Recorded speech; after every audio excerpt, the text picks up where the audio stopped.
कवी कथाकार अविनाश गोविंद पाटील यूट्यूब चॅनलवरती आपल्या सर्वांचे स्वागत. कथेचं नाव आहे पोकळवासा. दिवस उगवला होता. सूर्याची किरणं वाड्याच्या भिंती चढून सोप्यात पसरली होती. वाड्याला आता जाग आली होती. हौसा नानीला आज वाडा अंगावर धावून आल्यासारखा वाटत होता. 10 वर्षामागं वारलेला आपला धनी हंबीरराव जणू हौसा हौसा म्हणून हाक मारत असलेला भास झाला. हौसा नानी काठीचा आधार घेत उठली. आता शरीर थकलं होतं. वाकून चालत वाड्याच्या दाराजवळ आली. तिचा धनी दिसलाच नाही. ती उंबऱ्याला हात जोडून रस्त्याला लागली. कुठं जायचं तिलाच माहीत नव्हतं. ती गावाच्या बाहेर आली होती. दम लागल्यावर ती लिंबाच्या झाडाखाली बसली. गाव आता मागं राहिला होता. लिंबाच्या झाडाच्या पाठीमागे दूरवर स्मशानभूमी होती. आज गावातली कोणाची तरी माती होती. पाठीमागच्या रस्त्यावरून मातीला माणसं निवत घेऊन चाललेली. हौसा नानीला अंधुक दिसत होतं. लिंबाच्या गार सावलीत हौसा नानी आपल्याच विश्वात रमून गेली. ती नांदायला या गावात आली तेव्हापासून तिला आठवू लागले. ती 13 वर्षाची असताना तिचा मामा तिच्यासाठी लग्नाचं स्थळ घेऊन आलेला. आय मामा आलाय. परकर पोलकेतली ती अंगणात खेळत बसलेली मामाला बघून घरात गेली. दिवस मावळतेला टेकलेला. आई उठून बाहेर आली. कसा आलास दादा? ये आत ये. वायरची पिशवी देत. चला म्हणलं, लय दिस झालं हक्काची गाठ भेट नाही. पाण्याचं तांब्या देत. आई वहिनी पोरं बरी आहे ती का? समधी बरी आहे ती बघ. तू बरी आली नाहीस. कशाची येते या? आमचा हातावरचं पोट. दोघं दुईकडनं वडतो या तवा पोटापुरतं मिळतंय. दम चा ठेवती. चुलीत 4 चिपाडं घालून चिमणीतलं थोडं तेल घातलं आणि काडेपेटीची एक काडी ओढून त्या चिपाडावर टाकली. तशी चिपाड पेटून उठली. त्यातल्याच एका चिपाडानं ठाक्यावर ठेवलेल्या चिमणीला ज्योत दिली. तसा तो दिवा अंधाऱ्या घराला पिवळा धमक प्रकाश देऊन गेला. घर जागतं झालं. चुलीवर चहा उसळ्या मारत होता. आता अंधार दाटला होता. दाजी कुठे गेल्यात? येतील आता. चुलीतला धूर कौलातून बाहेर पडायला धडपडत होता. हौसा एका कोपऱ्यात बसून बहीण भावाचं बोलणं ऐकत होती. राम राम. राम राम पाहुणं. कवाशा आलासा? आत्ताच आलो. समद बरं आहे नव? बरं आहे बघा.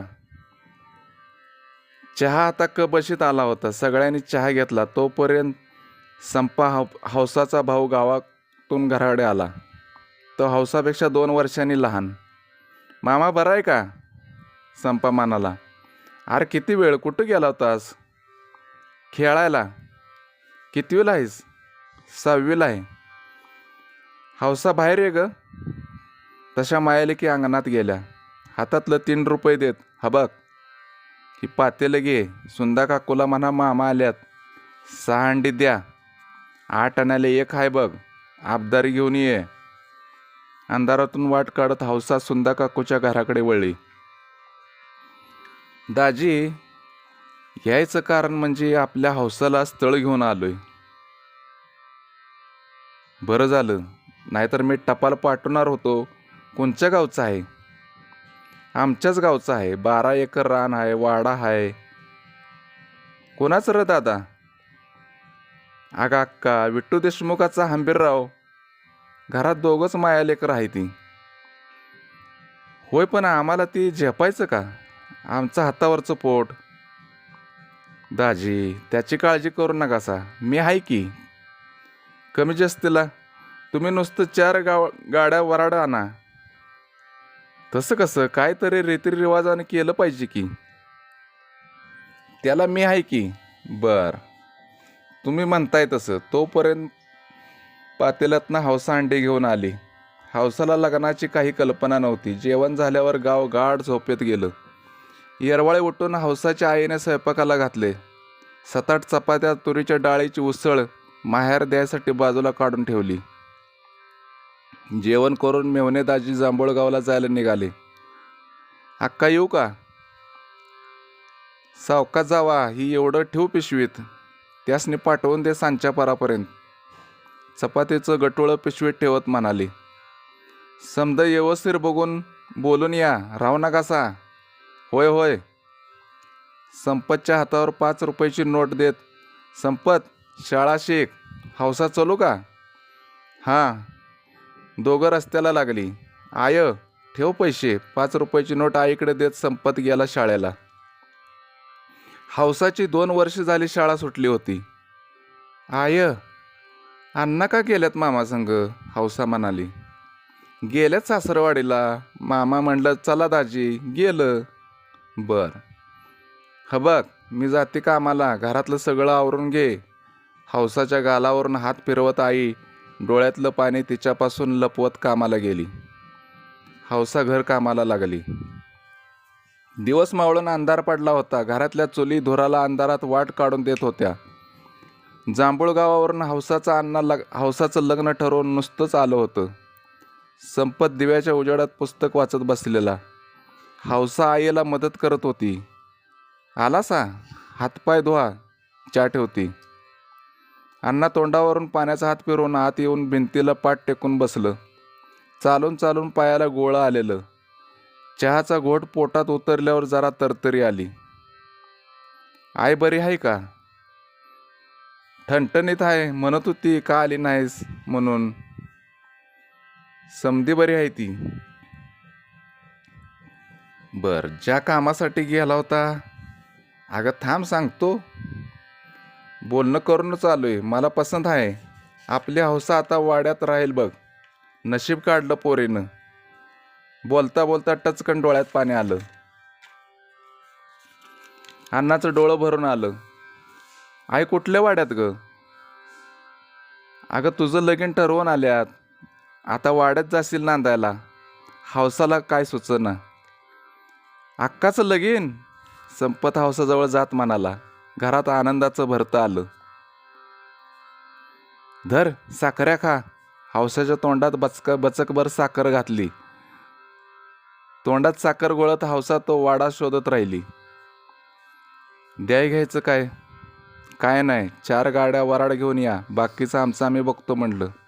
तसं कसं? रीतिरिवाजानं कपडा लत्ता बडाम करायला पाहिजे की. भांडे आली, पै पाहुणं आलं. होय, सगळे हाऊस करूया. त्या वाड्याला साजेसं सगळं करू. वैशाखातला मुहूर्त बघा म्हणलं. बरं केलं सा. आता लागा तयारीला. लेक नांदायला जायचे म्हणून ताटातलं अन्न घशाखाली उतरत नव्हतं. बघता बघता वैशाख महिन्यात हौसाचं लगीन वाड्याच्या साजेशी पार पडलं. हंबीरराव हौसापेक्षा 12 वर्षांनी मोठा. आपल्या वाडवडिलांची शेती कसत होता. हौसा आता वाड्यात नांदायला आली. वाड्याला 4 बाजूंनी भक्कम तटबंदी होती. तटबंदीवरून आलेला वारा वाड्याच्या सोप्यात घिरट्या घालत होता. वाड्यात 3च माणसं. हंबीरराव दिवस उगवायला बैलगाडी घेऊन रानात जायचा. तो दिवस मावळताच घरी यायचा. वाड्यात सासू सुना दोघीच असायच्या. हौसा आता संसारात रोळली होती. सासून अजून चुलीचा ताबा सोडला नव्हता. गोट्यात 2 बैल, 2 म्हशी, दूध दुभत्याची कमतरता नव्हती. सासू दिल तेवढंच ताटातलं खायचं आणि आपल्या कामाला लागायचं. हौसाचा संसार चांगला सुरू होता. वर्षातनं 2 वेळा संपत मुराळे म्हणून आला होता. ती 2 वेळा माहेरला जाऊन आली होती. सगळी चांगली आहे ती, इतकंच ती म्हणायची. 2 वर्षानं पहिला पाळणा हल्ला. बारशाला हंबीरराव, त्याची आई, भाऊकीतल्या 2 बायका बैलगाडीत बसून आलेल्या. नातवाला मनगट्या घेऊन सासू आलेली. वसंत बाळाचं नाव ठेवलं. अण्णांनी जावायला कपडे, सासू आणि आलेल्या बायकांना साडी चोळी रीतिरिवाजाने केली. बारसं छान पार पडलं. हंबीररावानं बैलगाडी जुंपली. आपल्या मांडीवरचं बाळ हौसाकडे देत, माझ्या नातवाला जप, चलू का? हां चला. तुम्ही कधी येतायसा लेकीकडं? हौसा तिकडे आली का येते की. हौसाला कधी पाठवू द्या? आता सारावण चालू आहे. भाद्रपदात गणपती यायच्या आधी 4 दिवस पाठवते हंबीरलाच न्यायला. बर. बैलगाडी जांभूळगावला परत निघाली. गणपतीच्या 4 दिवस आधी हंबीरराव बैलगाडी घेऊन हौसाला न्यायला आलेला. पाहुण्यांचा पाहुणचार झाल्यावर गाडी जुंपली. गाडीत बसायला घोंगडं अंतरलेलं. हौसा बाळाला घेऊन बैलगाडीत बसली. बाळाला अंड्याला लाकडी पाळणा संपत धरून बसलेला. संपत अक्काला सोडायला तयार झालेला. तसंच मामाच्या घराडं पण कशाचं तरी निमतानं जायचं होईल. आय, अण्णा येते, डोक्यावरचा पदर सावरत हौसा म्हणाली. बाळाला सांभाळ, चांगलं गुटगुटीत झालं पाहिजे बघ. संपत, मामाकडे 1 दिवस राहून मग ये. होय होय.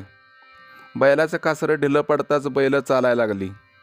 बाळ आईच्या मांडीवर पदरा आडून आपल्या इवल्या डोळ्याने आबाळाकडे पाहून त्याचं हातपाय हलवत होतं. आज ते आपल्या घराकडे चाललं होतं. बैल पण आपल्या नव्या धान्याला घेऊन वाडाजवळ करत होती. गाडीचा आवाज ऐकून हौसाची सासू एका हातात पाण्याचा तांब्या, दुसऱ्या हातात भाकरीचा तुकडा घेऊन बाहेर आली. हौसा बाळाला घेऊन उभी होती. भाकरीचा तुकडा पाण्यात भिजवून दोन्ही हाताने उतरून दोन्ही दिशेला टाकला. हौसाच्या पायावर पाणी घातले. हौसा वसंतला घेऊन वाड्यात आली. संपत पाळणा आणि बुत्तीच्या करड्या घेऊन सोप्यात आला. बाळ भूक लागल्यानं रडू लागलं. हौसानं बाळाला पदराआड घेतलं. तसं ते रडायचं थांबलं. आज 27 वर्षातनं वाड्यात बाळाचा आवाज वाडा जागता आहे याची जाणीव करून देत होता. हंबीरराव आता सुखावला होता. संपत पाहुणचार घेऊन मामाच्या घराकडे गेला. दिवस भराभरा जात होते. हळूहळू वसंत रांगू लागला. दुडूड चालू लागला. बघता बघता हौसा दुसरं बाळंतपण करून सासरी आली. थोरला संपत बोबडे बोलू लागला. धाकटा नामदेव पाळण्यात हातपाय हलवत होता. वाडा आता भरल्यासारखा वाटत होता. 2 नातू सांभाळताना हौसाच्या सासूची दमछाक व्हायची. तिची चूल आता हौसाच्या ताब्यात आलेली, पण नुसतीच चालवायला. सासूला विचारून ती स्वयंपाक करायची, पण तिला काय खाऊ वाटलं तर विचारायचं धाडच तिला होत नव्हतं. ती आपलं मन मारायची. वाड्यासाठी ती राबायची. वर्षामागून वर्ष सर चालली. वसंत नामदेव शाळेत जाऊ लागली. बघता बघता पोरं लग्नाला आली. सासूला आता बरं नसायचं. ती पार थकून गेलेली. एका तरी नातवाचं लग्न या उघड्या डोळ्याने बघावं म्हणून ती लेकासुनाच्या मागं लागलेली. हौसा वरमाई झाली. 2 वर्षात दोघांची लग्न पाहुण्या रावळ्यांच्या संगतीनं पार पडली. हौसा आता सासू झालेली. शिकल्या सवरल्या सुना घरात नांदायला होत्या. वाडा आता गजबजून गेला होता. नात सुना पाहून हौसाची सासू हरकून गेली. वय आता सरलेलं. डॉक्टरी इलाज चालत नव्हतं आणि एके दिवशी राम म्हणून वाड्याला पोरकं करून गेली. वाडा आता सावरला होता. हंबीरराव मात्र आई विना पोरका झालेला. हौसानं त्याला सावरलं होतं. दोघं आता रानात राबायची.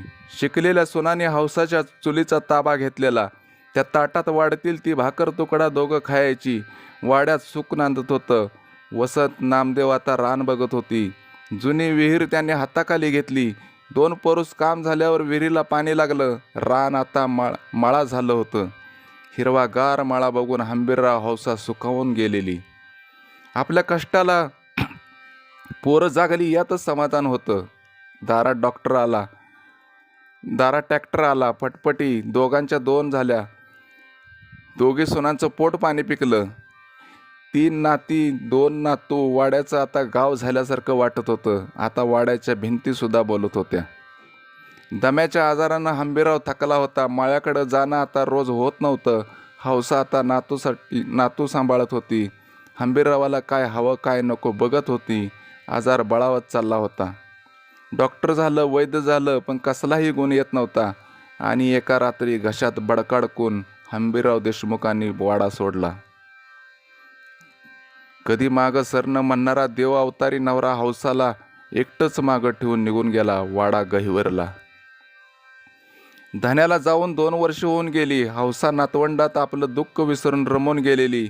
सुना एकमेकाला पटवून घेत नव्हत्या, पण पोरं आजचा दिवस उद्यावर सोडून द्यायची. यात हौसाचं मात्र पोटापाण्याचं हाल व्हायचं. आत्ती कुठं निघालासा? धाकटी सून म्हणाली. येती जरा माळ्यात जाऊन. कोरड्यासाला काय घावतंय का बघती. हौसा लुगड्याचा पदर डोक्यावर घेऊन वाड्याबाहेर पडली. तिने मळा गाठला. ऊन जरा कमी झालेलं. आईला बघून वसंत आणि नामदेव आंब्याच्या झाडाखाली आली. आय का आल्यास? नामदेव म्हणाला.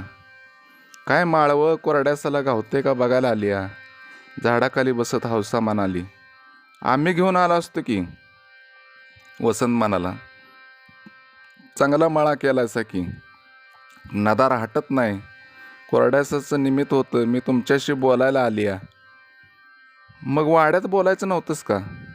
तसं नाही वसंता, तुम्ही दोघं मस्त एक हायसा, पण तुमच्या बायका एक सबूत सुद्धा खाली पडून देत नाहीत. एकमेकीच्या अंगावर लावून घेत नाही त्या. मी करू का तू करू यातच दोघीचं भांडण लागले. मग काय करू दे म्हणतेस?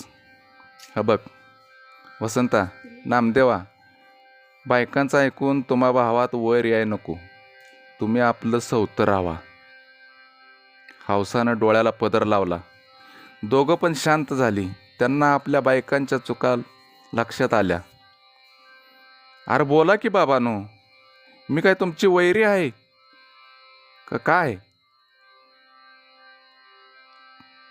जी काय आहे ती गोडीनं वाटून घ्या आणि तुमचा संसार रामाच्या रेगवानी करा.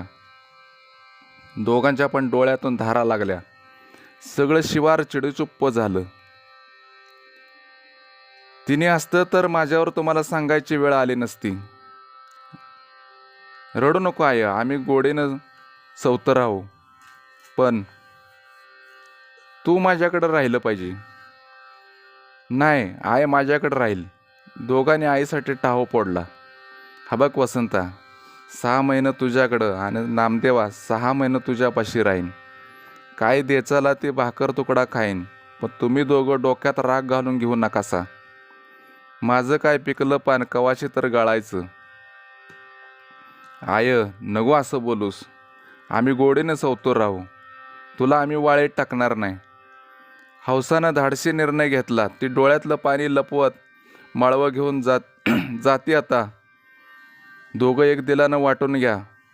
मळ्यातलं माळवं घेऊन ती गावाकडे निघाली. मनातलं एक कोडं तरी तिनं आज सोडवलं होतं.